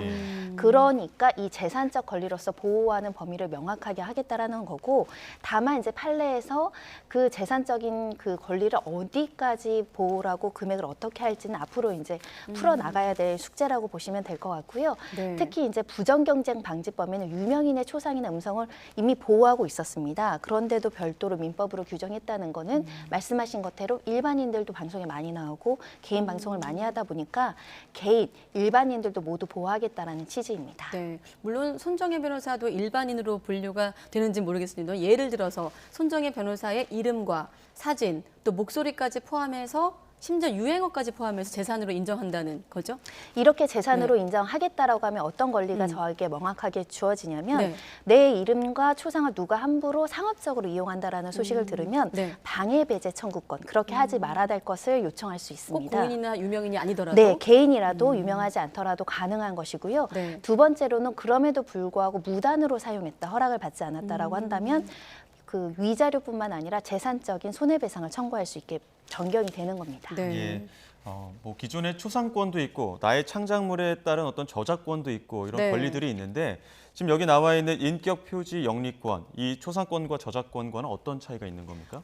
초상권과 음성권과 모든 것을 포함하는 개념이 이제 인격 표지 영리권이라고 보셔야 되는 것인데요. 네. 인격적인 권리를 재산적으로 보호할 부분을 그 인격 표지 영리권으로 모두 보호하니까 초상권보다 더 그 강력하게 더 많이 보호해주는 권리라고 보시면 될 것 같습니다. 네. 초상권은 그야말로 나의 얼굴이 어떻게 활용되는지를 내가 활용할 수 있는 권리라고 한다면 인격 표지 영리권은 이걸 재산적인 가치로서 누구한테 허락을 하고 허락하지 않을 권리조차 나에게 부여되어 있다라고 보시면 되겠습니다. 네, 사실 이 문제는 연예인들도 얼굴이 알려진 연예인들도 이 인격 표지 영리권을 인정받기 힘들었던 권리 있는데 좀 명문화 이런 어려운 좀 얘기가 나오니까 조금 쉽게 풀어드리기 위해서 지금 관련 기사에도 민효린 씨가 등장하거든요. 자, 2014년 예를 보면 배우 민효린 씨 또 유희 씨가 병원들이 자신의 사진과 예명을 동의 없이 사용해서 이 권리를 침해했다고 소송을 제기했습니다만 이긴 경우도 있고 그렇지 않은 경우도 있었어요. 한번 예를 들어서 저희가 민효린 씨 관련 예를 한번 화면으로 준비해 봤는데 질문 드리면요. 네, 이 사건은 한 병원에서 민효린 같은 코로 성형을 하자 뭐 이런 취지로 이제 상업적 광고를 한 겁니다. 근데 당연히 이제 사용 승인 허락을 받지 않은 상황이었기 때문에 1심의 판단은 성명권, 내 이름을 함부로 사용했다라는 성명권을 인정해서 위자료는 인정하고 재산적 손해는 부인을 했는데요. 하지만 대법원에서는 또 판단이 바뀌었습니다. 이런 성명권이나 퍼블리시티권이 이 명문화되어 있지 않기 때문에 함부로 구체적으로 인정하기 좀 어렵다는 취지였는데 그러다 보니까 사실상 연예인이 가지는 어떤 이름이라든가 초상은 경제적 가치가 있죠. 특히 그래서 광고 모델 계약을 해서 광고비를 지급하는 것입니다. 그런데 이렇게 명문화되지 않다 보니까 부인되는 경우도 좀 있었고 그래서 이걸 구체적으로 명문화해서 또 세계적인 추세도 이런 퍼블리시티권을 명문화하거나 뭐 대법원에서 이제 인정을 해주는 추세이기 때문에 법무부에서도 개정을 추진하는 상황입니다. 예. 이 개정을 추진하면서 제한 사항, 그러니까 예외 사항도 도는데 예외 사항은 어떤 게 있습니까? 예외 사항은 구체적으로는 법무부가 지금 설치하지 못하고 있고 합리적인 범위 내에서 정당한 이용은 가능하다 이렇게 이야기하고 있는데요. 결국 판례로 이제 정의돼야 되는 문제인데 저희가 기존의 저작권법의 공정 이용이라는 부분이 있습니다. 그러니까 저작권자의 사용 승인 없더라도 사용할 수 있는 저작권에 대한 범위가 법으로 규정되어 있는데 참고하자면 예를 들면 지금과 같은 방송 시사보도. 시사보도에 지금 연예인들 사진 나오고 있잖아요. 이런 것은 정당한 이용이라고 볼 여지가 있고요. 학교 교육이라든가 뭐 연설 과정에서 유명인 사람들의 말을 인용하는 것들 이런 것들을 합리적인 범위 내에서 정당하게 이용한다 이렇게 볼 수 있고 특히 상업적으로 이용하지 않는 그 여러 가지 이제 행사나 자료에서 인용하는 것은 허용될 가능성이 있는데 이것도 사실 앞으로 하나하나 가이드라인을 만들어 나가야 되는 상황입니다. 아직은 첫 발을 뗐고 도입을 하겠다. 입법 예고 수준이기 때문에 이를테면 그 법무부 설명 확장 관련한 내용을 보면 스포츠 경기를 중계를 하는데 관중들 모습 중에 내 얼굴이 잡혔다. 이런 경우는 지금으로선 예외로 해당할 수도 있다는 얘기 아닙니까? 충분히 그렇게 해석해야 됩니다. 왜냐하면 합리적인 범위 내에서 특히 그 사람이 얼굴이 나온다는 그 자체가 경제적인 어떤 상업적 목적을 이용하기 위함보다는 보도나 취재나 이 중계 목적으로 했다라고 할 가능성이 많기 때문에 그런 경우에는 이제 방송 취재 목적상 이제 허용된다 이렇게 봐야 될 것 같습니다. 해외사는 어떻습니까? 뭐 미국, 독일, 프랑스 등 판례를 보면은 인적 표제 영리권을 인정하고 있다 이렇게 보고. 일단 미국 같은 경우는 36개 주 모두 법으로 명문화해서 예. 퍼블리시티권을 명시적으로 인정하고 있고요. 중국도 명문화를 했습니다. 그리고 우리나라가 독일 법제를 많이 따르고 있는데 독일 연방법원에서도 이 퍼블리시티권을 인정한 상황이고요.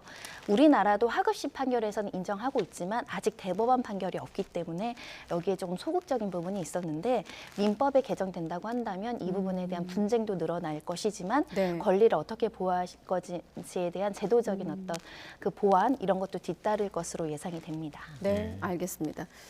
자, 이 퍼블리시티권과 함께 또 표현의 자유 영역에서 주목할 만한 대법원 판결도 어제 나왔습니다.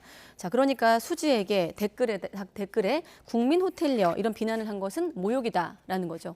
1, 2심 대법원 판결이 좀 바뀌면서 많은 사람들이 관심을 갖고 있는 네. 사안인데요. 대법원은 분리해서 봤습니다.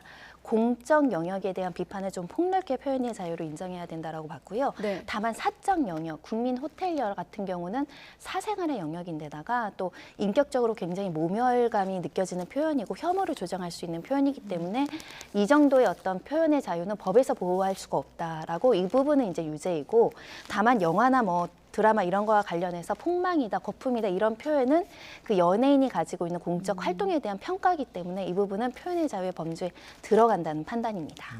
지금 이 판단도 앞으로는 그 연예인에 대한 어떤 댓글 이런 것들에 대해서 좀 경각심을 줄 수 있겠는데요. 그러니까 공적 영역에 대한 자유로운 비판은 그 충분히 허용을 하되 개인에 대한 그 사생활의 영역 있지 않습니까? 가정사라든가 그 인격의 내밀한 영역까지 지나치게 모욕적인 언사로 이것을 비평하거나 비난하는 것은 모욕죄의 범주에 들어갈 수 있기 때문에 한 연예인을 평가하는 데 있어서 공적 영역과 사적 영역을 분리하고 사적 영역은 엄격하게 조금 보호를 하겠다라는 대법원의 판례의 취지입니다. 네, 자 일단 1심에선 벌금 100만 원이었고 2심에선 무죄 판결을 받았거든요. 물론 이제 최종 확정 판결은 저희가 국민 호텔리어의 비난은 모욕이다라고 했습니다만 1심에서 벌금이었다 2심에서 무죄를 받은 건 그때는 왜 그랬던 건가요? 아까 말씀드린 것처럼 거품 그리고 뭐 예를 들면 이게 폭망이라는 표현인데요. 거품인가 폭망은 작품 활동 과정에서 이제 이 해당 연예인이 가지고 있는 그 연예 활동과 관련해서 평가를 했다라고 봤기 때문에 이것은 모욕죄,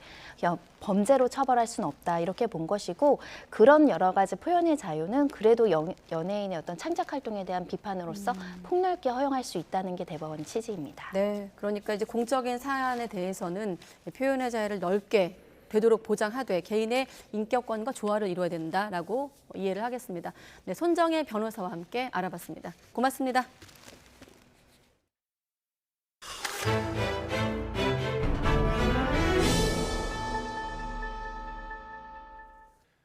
최고 인기 스포츠 배구의 세찬 연말 한파가 들이닥쳤습니다. 병역 비리에 명백한 오심 등 이단 구설수가 코트를 강타하고 있습니다. 서봉국 기자가 보도합니다. 병역 비리 가담을 시인한 OK금융 조재성의 SNS입니다. 병역 면제와 감면을 위해 브로커를 찾았다며 사죄했습니다. 입대 대신 집안의 빚을 갚기 위해서였다고 털어놓은 조재성은 곧 검찰 조사를 받을 예정입니다. 이번 병역 비리건 관련해서 연맹은 현재 수사기관의 조사 결과를 지켜보고 있고요. 추후 수사 결과에 따라 연맹 상벌위원회를 통해서 엄중히 대응할 계획입니다. 앞서 KB 손부, 한전과의 경기에서는 명백한 오심이 발생했습니다. 노터치로 확인되었습니다. 이런 걸 비호판을 못하러 하냐고요. 1년 내내 고생해가지고 시간. 한전 선수가 명백히 네트를 건드렸는데도 3명의 판독관이 아니라고 넘어갔고 결국 이들은 경기 배제 징계를 받았습니다. 엎친 데 덮친 격으로 스타 출신 해설위원의 스포츠 도박 의혹도 불거져 나왔습니다. 직위를 이용해 정보를 얻고 불법 도박을 했다는 내용인데 사실이라면 코트를 발칵 뒤집어 놓을 만한 뉴스입니다. 지난해 학폭 논란 등 대형 악재가 지난 지 얼마 되지 않아 또 한 번 돌발 사건이 잇따라 터지면서 연말 코트에는 찬바람이 불고 있습니다. YTN 서봉국입니다. 올해 LG배와 삼성화재배 세계대회 우승을 차지한 신진서 구단이 2022 바둑대상 최우수 기사상을 받았습니다.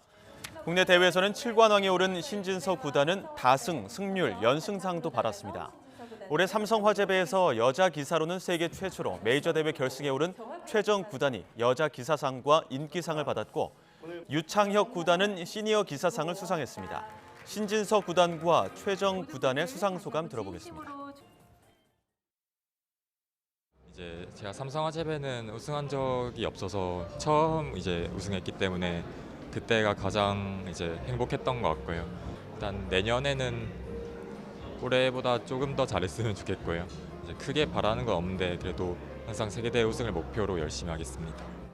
결승에 진출했다는 것 자체로 제 꿈에 엄청 크게 한 발짝 다가간 거기 때문에 너무 행복했어요.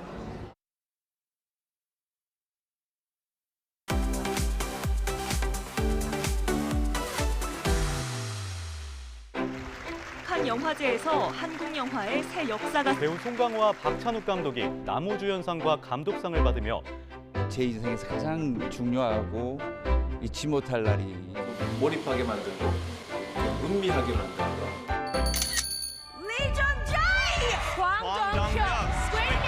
미국 방송계 최고권위의 에미상에서 영화가 아닌 드라마 처음으로 감독상 남우주연상을 거머쥐는 쾌거를 국내외 OTT 경쟁이 갈수록 치열해지는 가운데 한국 시리즈물에 대한 관심이 점점 높아지고 있습니다. 1위의 걸그룹들의 활약이 눈부십니다. 국제 무대에서 호평을 받으며 신기록을 갈아치웠습니다. 전 세계 팬들의 마음도 걸크러쉬로 물들고 있습니다. 방탄소년단 BTS가 단체 음악 활동을 잠정 중단하게. 정체성을 이제서야 더 찾아가려고 하는 시기인 것 같고. 활동 2막을 선언한 BTS. 잠시 쉼표를 찍었습니다.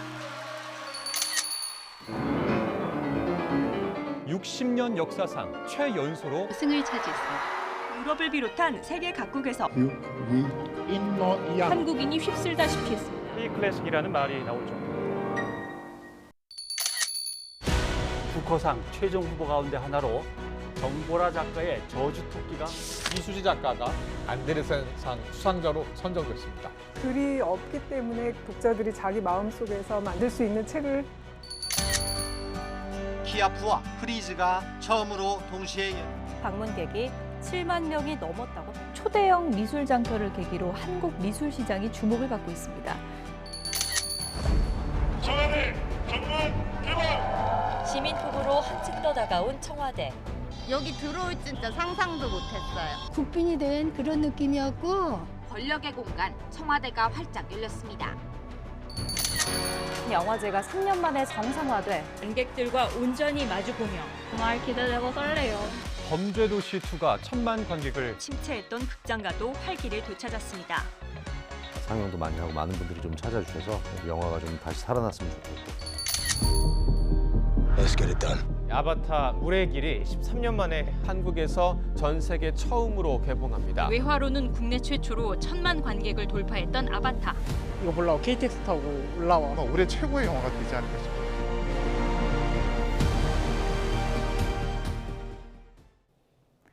내일도 중부지방을 중심으로는 예년보다 추운 날씨가 이어지겠습니다. 내일 서울의 아침 기온은 영하 6도로 오늘보다는 조금 높겠지만 여전히 찬바람이 불며 체감하는 추위는 더하겠는데요. 따뜻한 옷차림으로 보온에 신경 써주셔야겠습니다. 오늘 밤부터 내일 새벽까지 서울 등 수도권과 충남 북부에는 1cm 안팎의 눈이 내리겠고요. 그 밖에 중부와 전북, 경북 쪽으로도 눈이 날리는 곳이 있겠습니다. 중부와 경북 북부에는 한파특보가 내려진 가운데 내일 서울의 아침 기온은 영하 6도, 대전은 영하 4도, 광주는 영하 3도, 울산은 영하 2도로 출발하겠고요. 낮에도 찬바람이 불며 체감 온도를 낮추겠습니다. 내일 서울의 한낮 기온은 1도, 대전은 3도, 광주와 대구는 5도, 울산은 6도, 부산은 8도를 보이겠습니다. 주말과 휴일에는 맑은 날씨 속에 추위가 잠시 주춤하겠고요. 해넘이와 해돋이도 대부분 지역에서 무리 없이 감상할 수 있겠습니다. 지금까지 날씨 정보였습니다. 네, 방음터널 화재와 라임 사태 몸통, 김봉현 전 회장 검거 속보. 이어지는 이브닝 뉴스에서도 비중 있게 보도합니다. 가장 빠른 종합뉴스 뉴스큐 마치겠습니다. 시청해주신 여러분 고맙습니다.